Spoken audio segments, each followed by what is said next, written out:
Welcome to my YouTube channel Saraswati commerce academy. तो आज हम करने वाले हैं क्लास 12 की अकाउंटेंसी का चैप्टर नंबर 6, जो कि हमारा सीयूईटी की हमारी 4th यूनिट है।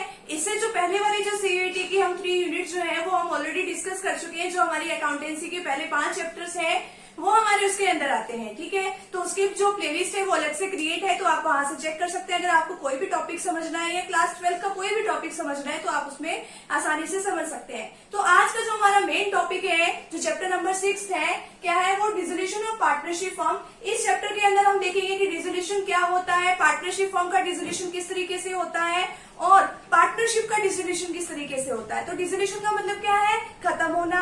अब सबसे पहले ये भी 2 तरीके हैं इसके अंदर, क्या बताया उसमें, डिसोल्यूशन ऑफ पार्टनरशिप एक और डिसोल्यूशन ऑफ पार्टनरशिप फर्म।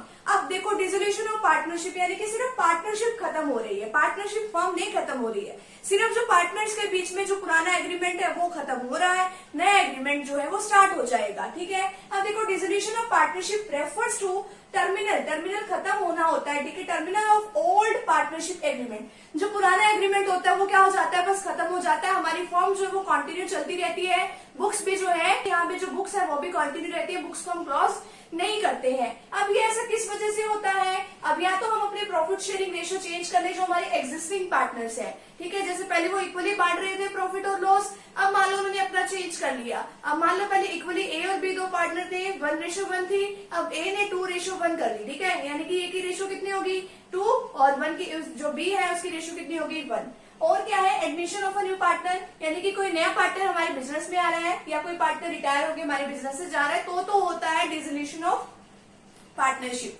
अब बात आती है कि डिसोल्यूशन ऑफ पार्टनरशिप फॉर्म क्या है, कि अब पार्टनरशिप फॉर्म ही बंद हो रही है, ठीक है। पार्टनरशिप फॉर्म जो है वो क्या हो गई, क्लोज हो गई है, ठीक है। Dissolution form means termination of partnership, ठीक है। पार्टनरशिप खत्म, ठीक है, among all partner of the firm, यानी कि अब जो फर्म है वो पूरी तरीके से क्लोज हो जाएगी, ठीक है। किसी भी रीजन से जो फर्म है उसको हम बंद कर सकते हैं। हमारे पास काफी सारे मोड्स हैं, वो जो हम अगली वीडियो सेशन में भी हम डिस्कस भी करेंगे कि क्या क्या मोड्स हैं और क्यों जो है हम इसका डिसोल्यूशन करते हैं। अब देखो अगर मान लो इसका डिसोल्यूशन हो जाता है पूरी पार्टनरशिप फॉर्म का, तो क्या होता है, जितने भी हमारे पास एसेट्स होती है उसको हम सेल कर देते हैं और जो हमारी लाइबिलिटीज होती है, जो हमें पे करना है किसी को, उसको हम पे करेंगे। जो हमने आउटसाइड पार्टी से लोन लिया है उसको पे करेंगे, पार्टनर से जो लोन लिया उसको पे करेंगे, पार्टनर्स की जो कैपिटल में हमें देना है उनको, उनकी सेटलमेंट करेंगे, ठीक है। तो हम इस तरीके से इसकी सेटलमेंट करते हैं। तो ये तो मेन जो था वो आपका इंट्रोडक्शन था कि डिसोल्यूशन क्या होता है, डिसोल्यूशन ऑफ पार्टनरशिप और डिसोल्यूशन ऑफ पार्टनरशिप फर्म जो है